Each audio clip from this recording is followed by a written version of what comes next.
It's another SAMMIT Raw video. Welcome everybody, what's good? Today we're going to be talking about how I moved to Japan. Let's answer that real quick. I've been paid, guys, I've been paid! Before we jump into this video, do me a favor, if you're watching and you're not subscribed yet, subscribe. This channel deserves 100K and I know we can do it by the end of this year, so let's do it. Now let's get into the video. All jokes aside, and to be completely honest, moving to Japan, like if your wife's Japanese, it obviously just kind of paves the way and makes things very, very easy for you. And you don't have to deal with so much culture shock of everything that's going on when you first move here. But I do want to talk about just like the general do's and don'ts and how things have changed since when I moved here to how things are just so much easier and better now. And just so many things that I guess if you do have it on your bucket list to try and live over here for a certain amount of time, this is like a good video for you. Also, it kind of gives you a bit more backstory of how I ended up here and how things are going.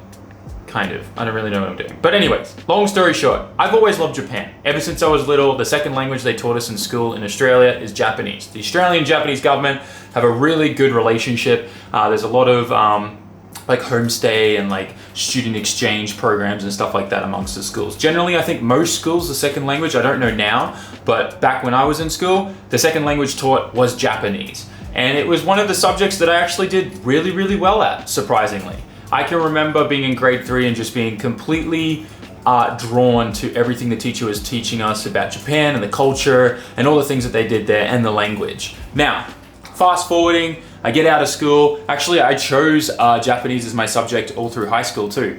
But pulling out of school, I got into the workforce and kind of just forgot about that. And then it wasn't until I came over here for a snowboarding trip with my friends that I then remembered how much I love Japan, and just everywhere I went, I was just getting flashbacks of the stuff I learned at school, as well as just remembering and realizing that I really love this place and I don't know why I never came here before. So things just got everything just escalated from there.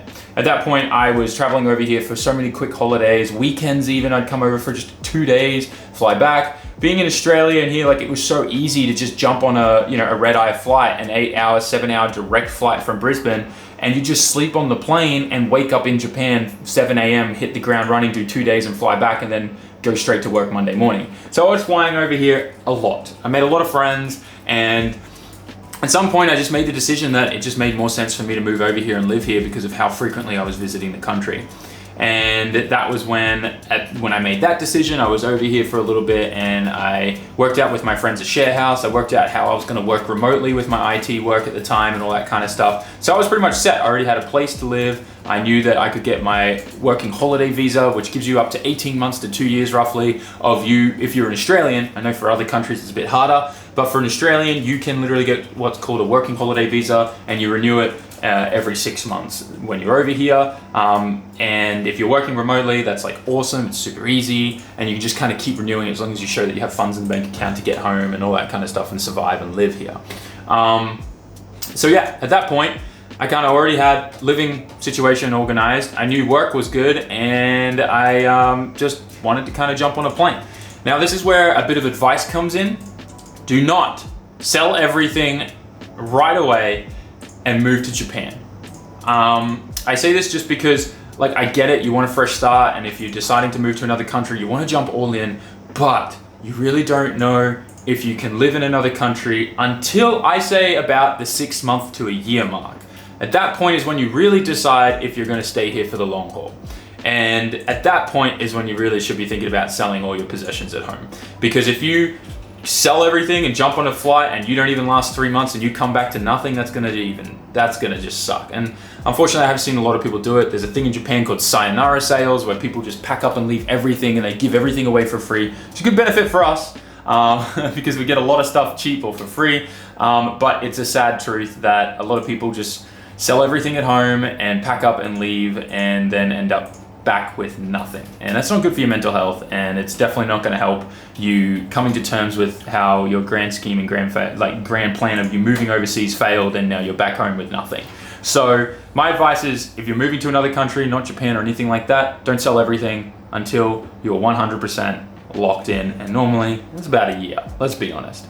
So at that point, I packed up most of my stuff that I wanted to bring with me. I brought my guitar, I brought clothes, a bunch of computer stuff, and I packed everything up and kind of came over. Now, in between, after I decided I was moving here and organized all my living stuff and whatnot, that last trip where I organized everything for the move was actually the same time that I met May.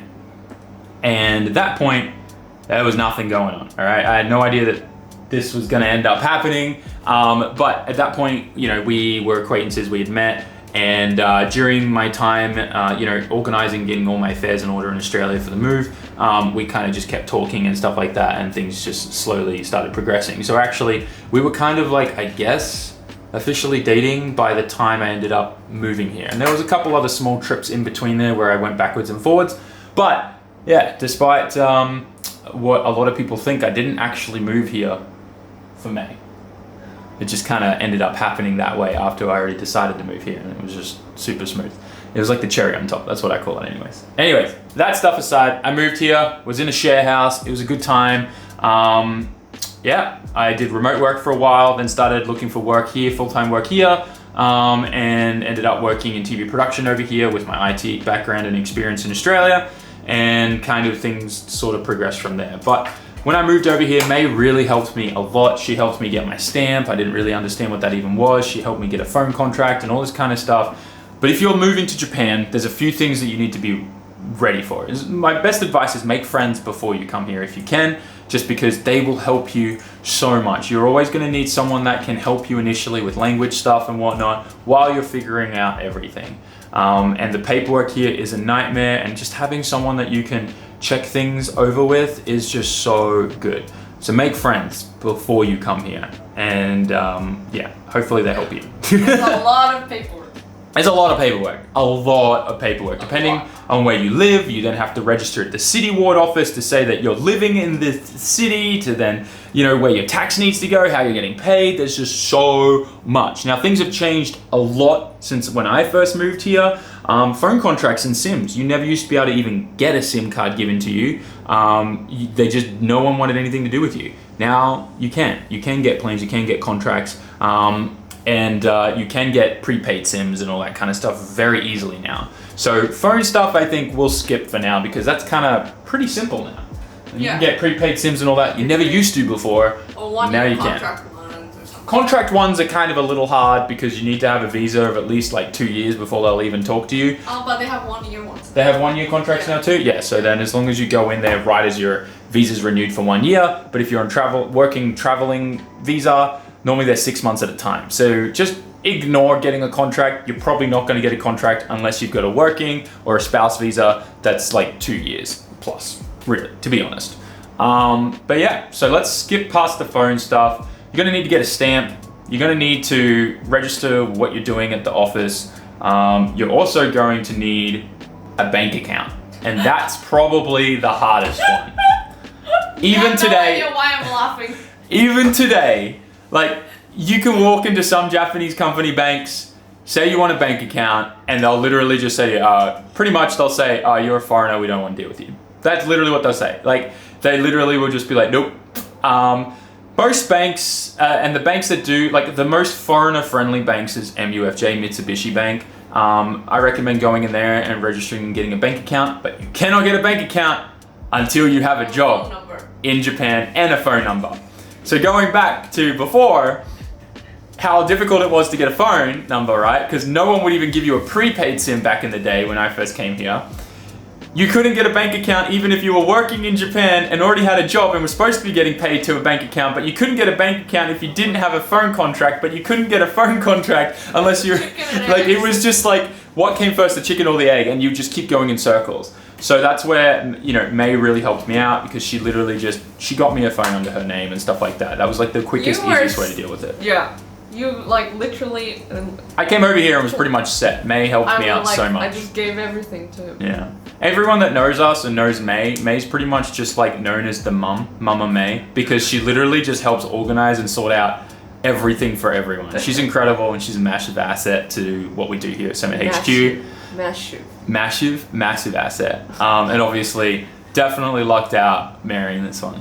But yeah, that aside, the bank account's probably the hardest thing because the whole chicken and the egg thing. And if you want to get into making a business in Japan, Forget getting a bank account That's for a 2 different years. video. That's a different video. Don't even think that you can get a business bank account for at least 2 years of actually operating a business and having all the records recorded manually. And yeah, that's a whole thing. You know what's another video? What?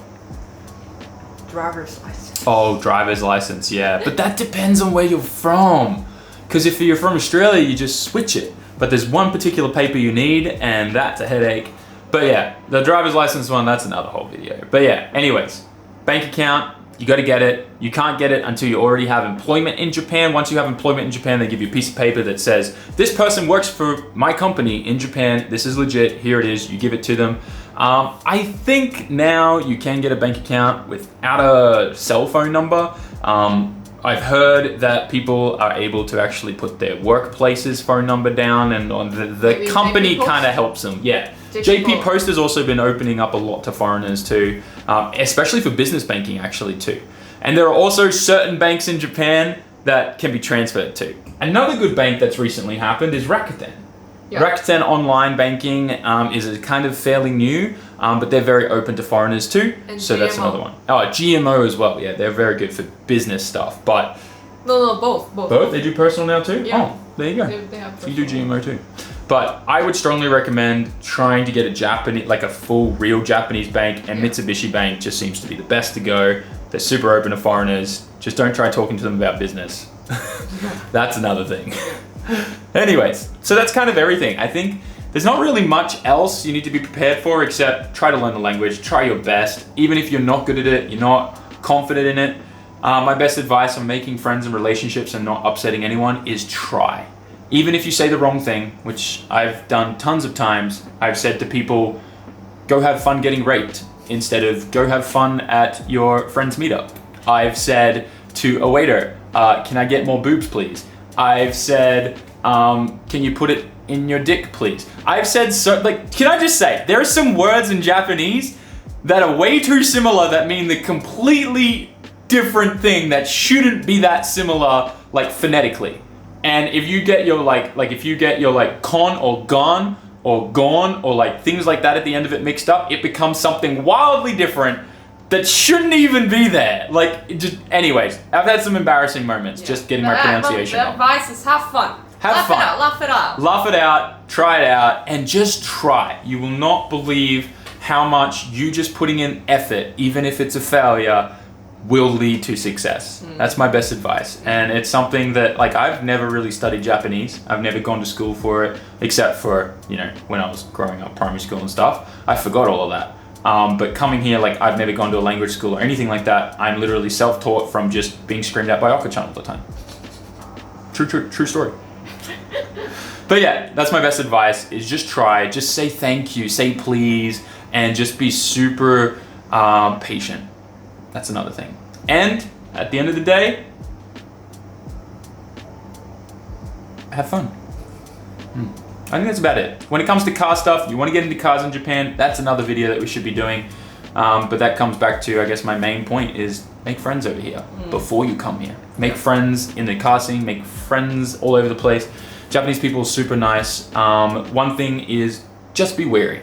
Just be wary. There is such a thing as, groups of people generally want one foreigner in their group as an accessory, and a lot of people do wear masks over here. So just be, aware of what's going on at all times if you can. And eventually you will kind of be able to pick up on certain things and stuff like that. But yeah, at the end of the day, just have fun and don't take anything too personally. I know it's super easy for a lot of people to throw racism around and, people being prejudiced and stuff like that over here. But sometimes it's really not that, it's just a communication barrier. So just work on that. That's it. I think that kind of wraps up the video. So yeah, just be ready for a lot of paperwork. Be ready for starting from zero. It's like being born again, literally. You starting your life all over again, learning everything from zero. If you're coming from the States and Australia, you can't just come over here and, oh yeah, I know how to buy a car, register a car, and do everything. It's entirely reset. Everything you've ever known is start from zero. Even for Japanese people. Everything starts from zero. Everything you think you know, you don't know when you move to another country that has a different culture and stuff. So that's my advice. Yeah. This has been another talking video with Sam and May on the SAMMIT Rower channel. Thanks for hanging out. Go subscribe. Like, comment, share. and things. We should really rename this channel to SAMMIT Cringe. I don't know. Anyways, guys, you know what to do. Hope you're enjoying these videos, these weekly uploads. Sorry if we missed one last week. FD, craziness, stuff, things. I think we're gonna also do a video on like shucking. We're gonna like do videos on how to do all these things that people just... They think they need to pay you a bunch of money to do Oh this. yeah, so many people get scammed with that stuff. It's actually pretty simple. But anyways, see you guys in the next one. Peace.